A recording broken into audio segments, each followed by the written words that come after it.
Hey guys! Hi! Welcome to Cosplay Basics. Today we are talking about wigs!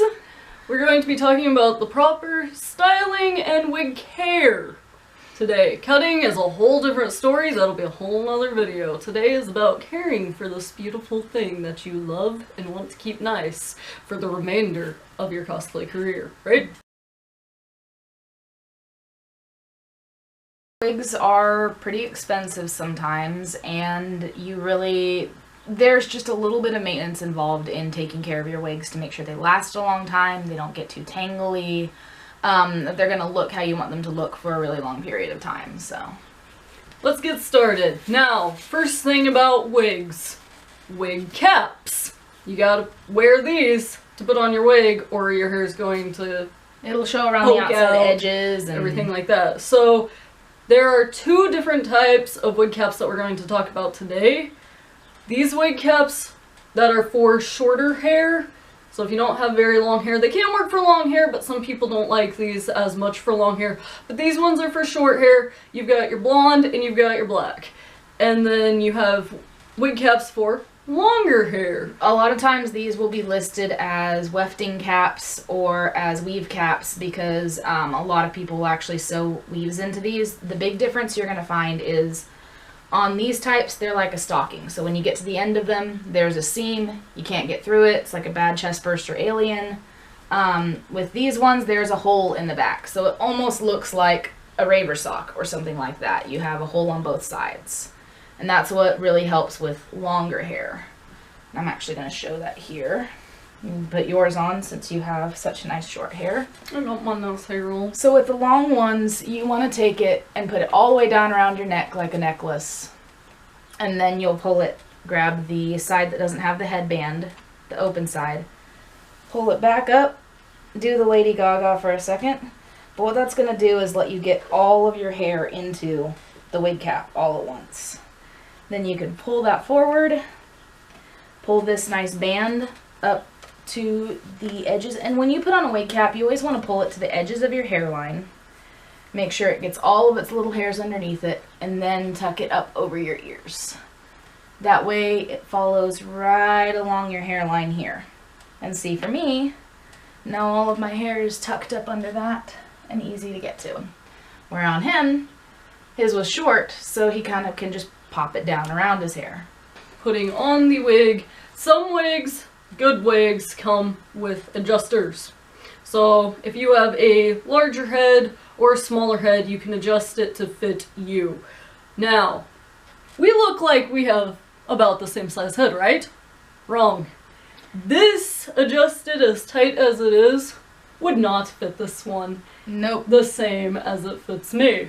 That's gonna be way too tight. Your wig's going to look like it's squeezing the life out of your head. It'll also give you headaches in the long run if you have your wig on a little too tight. You get that really bad itchy feeling, and a lot of problems are caused by it. Plus, you know, somebody just decides to hug you or anything, and it's so easy for your wig to just gonna slip right on off. So adjust it to your size. Make it where it feels secure enough, but don't make it too tight, don't make it too loose, where you're play with it a lot. Play with these little notches. It has little rivets where you stick these little guys in and you find your right adjustment size. Play around with it. It's going to take a long time whenever you are first starting out with wigs to figure out what's going to be appropriate for your head. No two heads are the same. Yep. So with me, I got a teeny little noggin. Not much in there, I guess. I don't know. But I got a teeny noggin, so I gotta put it on very tightly. I have found that I can just stick it to the very middle one at the bottom, both of them, and it fits appropriately for me. So I put it on. It's gonna fit just naturally, even without little bobby pins. Now, bobby pinning is a thing that is for everybody. Got some gapping going on here and here because of the fit of the wig. This is where your bobby pins come in. Bobby pinning. Basically, these ones are a little bit longer, but that is okay because I want a very secure, tight fit. And I'm going to shove this one right behind my ear. That got rid of some of the gapping. Gonna shove this one right behind my ear as well. It takes actually a lot of bobby pins, for me at least, to keep things secure, keep it tight, where I feel like I can go around con. Also, where I don't get so much pinching in one area, I'm willing to use a lot of bobby pins in order to do that. You can pin the sides, the back. A lot of times you will want to get bobby pins in the tone of the wig you're going to be using. Yeah, right now I've got obviously a blonde wig on and I'm using black bobby pins. That to me is a no-no, but I am like any other cosplayer and I have lost all my blonde bobby pins. You can use black bobby pins with blonde or light colored wig, but generally I prefer not to because I like hiding my bobby pins, but score one for me, they're in bobby pin heaven. If you can get your hands on a package of bobby pins that has a variety of colors, those are usually the best ones to look for. If you see one, snap it up because those will be a lifesaver in the long run. Some dollar stores do sell them in varieties of different colors. They're pink, they're purple, they're green, they're yellow, and those are especially helpful when you have something like this. Anime hair and stuff like that. Yeah, you don't see those in normal places, so go into the little kids section or the dollar store or whatnot. They actually do carry a large variety of different colors sometimes. Now I've got these two directly behind my ear. Now I'm going to take it, and I've still got a little lumpy bumps, and I'm going to push it past that. I am going inside of my wig cap as well, into my natural hair to grab it. Whenever you're using a bobby pin, they've got a flat side and they've got the nice little wavy sides. The wavy sides are what give you the grip and the hardest grip, and they're the part that you don't want seen no matter what you're doing. So this side always goes on the bottom. It should touch your actual scalp or back of your hair or whatnot. It should touch your skin. So go at it where you always want this side to be facing outward, the just nice flat smooth side. Here, going way up in there. Get to your weft. And now I do put two in the back. I put two in the back because right now I still have to where you got the wig back head going on to where you can tell it's a wig. Sometimes during con, especially for me, my hair wants to start slipping out of my wig cap, and if I had longer hair or anything like that, my hair might start falling out. I don't want that, so I'm gonna push two more. Like I said, I use a lot of bobby pins. Really, as long as you're going along the actual edge line of the wig, where you want your bobby pin to be inserting at is into this elasticy bit and your wig cap and your own hair. And as long as you're pinning along those lines, then you really can't overuse bobby pins. Use them until it feels nice and secure for you. So it should be pinning in just like that. There's the edge of your Got wig. a more natural hair fall. It's not popping out as much. If you looked at me from behind, you might assume that this is my real hair because it's not popping out places that it shouldn't be. And then I just smooth it down as much as possible. And for the front, I take the sideburn parts and I'm gonna shove it right over with my short ear. wigs especially, you run into a lot of gapping by the ears. Yes. But all wigs are actually built, generally, unless they're extremely inexpensive, they all have a bit of a sideburn built into them. That's this little lump that you see when you flip your wig inside out. You'll see that they have this. And if you pin that to your own natural sideburn, look for it and feel it's a nice, strong piece of wig, that can really help avoid a lot of gapping. So that's where he's pinning right now, is that little sideburn bit right to the side of his head. And then I would have shorter bobby pins for this. I don't have them in my presence at the moment, so all my bobby pins have gone to bobby pin heaven. Need to buy more. But I just pin them into the sides. Not done yet, like I said, use a lot of bobby pins. To use a lot of bobby pins, and then for my security's sake of making sure my bangs look fine, I don't get those weird little gaps during photo shoots or anything like that, I would use smaller ones, but again, I don't have them on my presents. And I would just shove a few up there, and then I'm going to lightly pull some of the hair strands down around it. Gonna lightly finger it so that I try to hide that bobby pin. But now I know that my hair is going to stay on, be more secure. I can run around as much as I possibly can, and hopefully my wig won't fall off. It'll just react like normal hair and be stuck to my scalp for all eternity. Wig brushing! There are two different types of wig brushes that we're going to talk about. We're going to be talking about a wig brush for long hair and for short hair. So this wig is a short, and you're just going to bring it in. They don't have any ball points. They're just single straight metal tines. The reason things. for a wig brush being this type without any balls on the end is because the little bobbles on the end of it will actually catch your wig fibers, wrap them around it, and either pull them out completely or stretch them, because when you're working with synthetic wigs, this fiber is actually basically plastic and it can stretch, and that's what causes your pieces that go all every which direction. This type of brush is much less likely to snag those hairs and to stretch them out and cause damage. And so on a short wig now, generally is the only wigs that you want to use this type of metal tined brush with. But on a short wig, they do a great job of evenly combing those hairs out. You can sometimes use a wide tooth comb on your wig, but generally if you can get your hands on this type of wig brush, absolutely go for it, because this really helps. It pulls the hair in different directions. We found ours at a costume shop. It was pretty inexpensive. I'd say it was like $2. I believe some are about $4, but they're all relatively the same.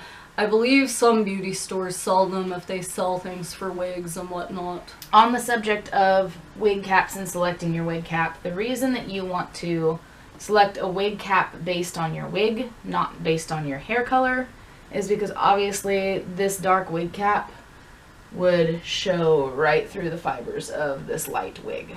You would be able to tell that I have something under this hair, or you might think I'm rooting. If you really believed this was my hair, you might believe I'm rooting, and that's not the effect that you're going for. So yeah, make sure that you get a tone that goes similar to your wig. Now with something like this, you might have to just go with a blonde. I was going to say, what you can do a lot of times is whatever color they made the weaving part of the wig out of is probably the color you want your wig cap to be, because whoever manufactured this wig selected that color for a reason. So brushing and styling on a short wig, like we said, this is the type of wig brush you would want to use. And if you're going to style a short wig, the products you want to use should generally be safe to use on hair. Only use hair products and wig products on wigs. Don't use Elmer's glue. Don't use, anything that really is not designed to use on your own hair. No, I mean, I have seen underwater shots where they use caulking that is waterproof, and that's to get the spikes, and they wanted their wig to have this nice look underwater. That's great for that, but it will damage your wig to where you're not going to be able to wash that out easily. So if you're using Elmer's glue, or you're using caulking, or you're using anything like that, just be prepared that that won't come out, and that's going to be in how your wig is forever. And then if you tried to comb out Elmer's glue, you're going to have a nice mat of sorts, and you're going to have damaging of the actual fibers of your wig. Yep, you want something that can wash out with normal hair products. I made the mistake, so you don't have to. So with shorter wigs especially, a little bit of hairspray goes a long way. As you can see, this is a pretty good fiber wig, so it kind of holds on its own. But with a little bit of hairspray, I can actually get this wig to pretty much cockatoo. Go straight up into the air with just a tiny little bit of hairspray. The lighter and further back you use the hairspray, the less you're going to get that water beading that you get sometimes with sprays. Something to watch out for when styling a short wig is if you pull this too far up, you can reveal your wefting. So before you start spraying and styling, kind of figure out how far can I pull this up before I see holes and I'm going to start seeing, you know, wig cap and scalp. And when you're trying to spike things out for anime style, running your fingers from low to high and just gently pulling out tends to pull your spikes out. So then you can spray that into place. You can even use some types of pomades, and I highly recommend avoiding gels. Gel can tend to leave a sticky texture on your wig. After 24 hours it can start to flake and get little pieces and crumblies everywhere. You'll find this anywhere it'll say texture or fiberized or anything like that. Pomade, P-O-M-A-D-E. Now this is great for like if you're wanting to wash this wig after, you're not wanting this wig to always be in that style. You'll get just a tiny amount on your hands, like the amount you would, less than you would use for lotioning your hands. Pomades are great because you can actually use them to generate spikes. You can use them to twist and get it to hold your style. Once it's on your hands, you just kind of play with your wig, get it where you want it. And then once you have it where you want it, like maybe a big, you know, Kingdom Hearts style spike like that, then you can go over this. Again, this is all hair products, so they're all meant to be worked with together. With a final spritz of hairspray from a distance, and your spike is pretty secure. Anytime you have your wig styled at the end of your session when you're about to go out to con or wherever you're going, give your whole wig a spray from a distance or even on your own head to kind of finalize your style before you head out. Long wigs! Oh, the joy of taking care of long wigs. But it is worth it because they can look amazing. So here I have a very long, I think this is an 18-inch synthetic fiber wig.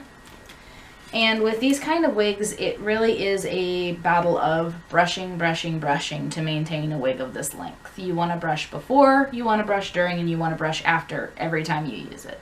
Brushing. I know we said this is great for short wigs. It is. It works very well. But on this, you're going to get catches and it's going to start pulling at how long these fibers are. Basically, this will start doing the same thing to this that a, you know, ball pointed brush would do to any wig. So now we have a nice loop brush, and it's considered a loop brush because the tines are actually very loopy. The loop brush won't allow the wig fibers to wrap around the tines as easily. When you're brushing out a long wig, you always want to go from bottom to top. Sometimes it's easier to brush out a long wig on somebody. You put it on them, you can brush it down their back. It's a lot more like brushing a human's hair. But with this kind of wig, you want to start at the bottom. Now, if you get a lot of slippage of your wig on your wig head, one of my favorite little things to do is to take some sewing pins, just normal straight pin, and stab the head of your stab wig head. it right into the wig head. So by a nice foam wig head. And that's going to secure the strongest part of your wig, the top part of the wefting, to your wig head. Keep it from pulling out. So once you've got that secure, you can start to brush from the bottom up. And sometimes, will you hold on to that for me, sweetie? Yes. Sometimes you will have to kind of section your wig out. If it's got a lot of tangles, if it's giving you a lot of trouble, you may have to take it just a little bit at a time. Have a lot of patience with it, and you'll start from the bottom and work your way up through the tangles till your whole wig kind of has a nice even edge to it. With long wigs, something else to watch out for is that the back underside of the wig, this part can get kind of rat's nesty too. So you're going to want to turn your long wigs every which direction when you're brushing them. And make sure you're getting the underside of that wig too, because this is brushing up against your back, up against your costume. Anything back of your neck, cloaks, anything else back there is constantly causing this to tangle. So always pay attention and give some love to the back inside part of your wig. Sometimes I even flip the cap part of the wig completely inside out so that I can brush it from the inside. A term you're going to hear really often when talking about wigs is lace front versus non-lace front wigs, and I actually have one here to show you. When somebody says lace front wig, it means that the fibers of the wig have actually been put into this little piece of weaving up here that you can blend with your skin. Those are great for wigs that need to be back in a ponytail or pushed back. This one is also human hair, not synthetic fiber. So if you do have a wig that is human hair, and as creepy as that sounds, you can treat it just like normal hair. This can be shampooed, this can be hairsprayed, this can actually be brushed with normal hair brushes as long as you're a little bit careful with it. But you'll pretty much treat a human hair wig as if it were on someone's head. Just remember, on human hair, if the brushing could rip out your own hair, it will very much rip out this hair just because it's a little weaker. Exactly. Treat it like you would treat your own hair. Be a little gentle with it, but it can actually take a little bit more than a synthetic fiber wig because the fibers won't stretch. They also dye easier, so if you're needing to dye a wig, you might want to go for human hair just so that you can dye it with actual hair dye. There is a test if you get a wig that you're not sure about, you're like, this really looks like it might be human hair. Human hair, a single fiber on a human hair wig will actually, when being tugged apart gently, will break, and a synthetic fiber wig will have a little bit of a stretch feeling before it breaks.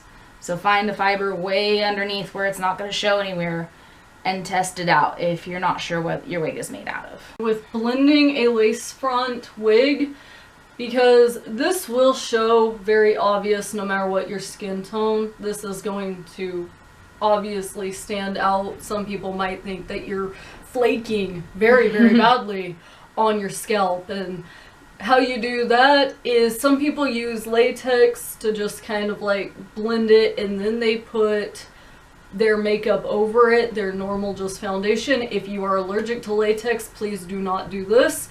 You can get a hair glue, like wig glues or anything like that, and then you can blend.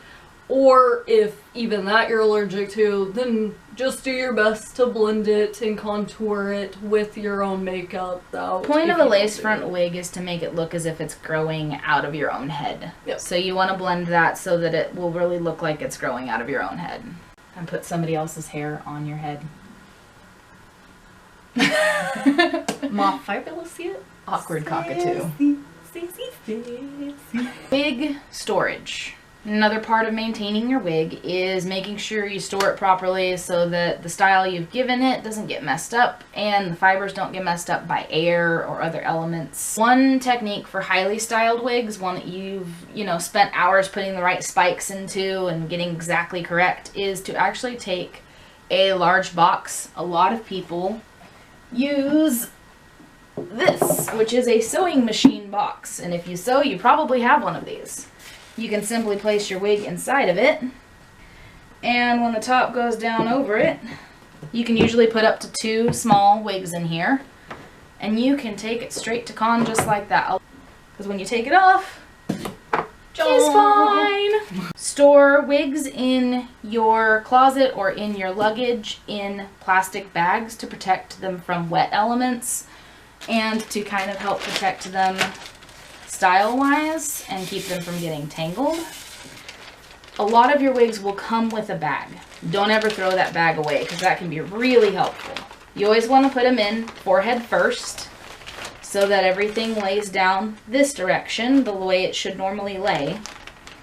And then you can squeeze the air out of them and store them with the rest of your cosplay items. And then when you go to take them out, sort of very gently just grab your whole wig, fibers and all, and just shimmy it out of the bag. Don't, let the bag tug a lot of the fibers up and out. And that's a really good way to store wigs that you don't necessarily have a lot of, spike styling in or things that are going to hurt to go flat. And you'd be surprised how much I like to throw wig heads at people. You'd be surprised how much of your style will actually remain when you take it back out of the bag and just give it a little bit of a fluff. Longer wigs, storing a longer wig in a bag is a little bit trickier. It's not very fun. I mean, we have to do it, especially traveling to con. It's not the most fun, and it takes a lot of tedious work to make sure that you don't destroy all your brushing perfections. Alright, so you're just going to take it, you're going to kind of enclose it on itself going with the natural part. You're going to take it all. Sometimes it requires help. Then you're going to slip it in nicely, gently, and then sometimes I have to take it, especially if it's very long, fold it, and then carefully. Sometimes I have even ponytailed them in few parts.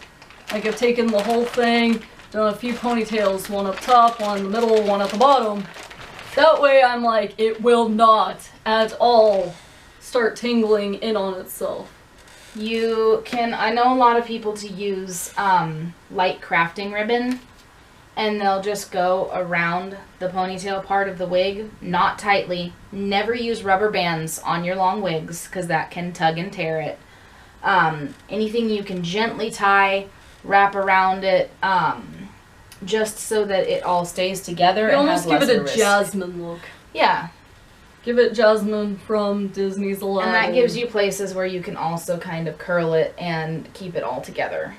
And then at home, what we have, at least, and what we have found just works really well, is coat hangers. Actually work wonders. Coat hangers are magic, and they're not just for coats.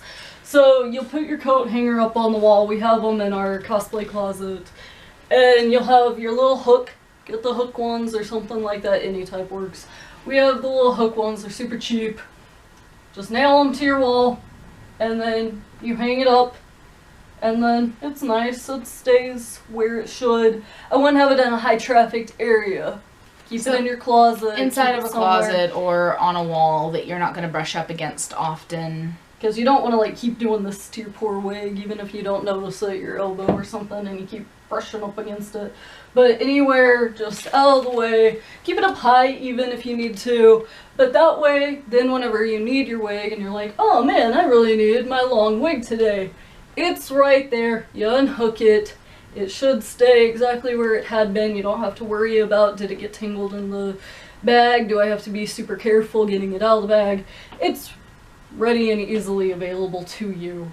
Another place I've seen a lot of cosplayers store their longer wigs or any of their wigs is they do get a lot of wig heads and put them up on a high shelf in their room so that they're way out of reach of everything from pets to friends to anybody could brush into it. So that's another great way to store them. Be wary when you are storing wigs in your room of two things. If you get a lot of humidity because of a window that gets opened often or anything like that, be aware of that. Be aware of how much sunlight is flooding your room from a given window, because that can cause fading and damage over time. So just kind of be careful where you place them if you do have them out in the open. My first beginning with wigs, I had bought a wig and I didn't know how to store it. I put it in a wicker basket with my other wigs. And I tried to be kind of gentle with them or anything like that. I didn't put them in separate baggies. I just kind of laid them on top of each other. I thought that was a great idea.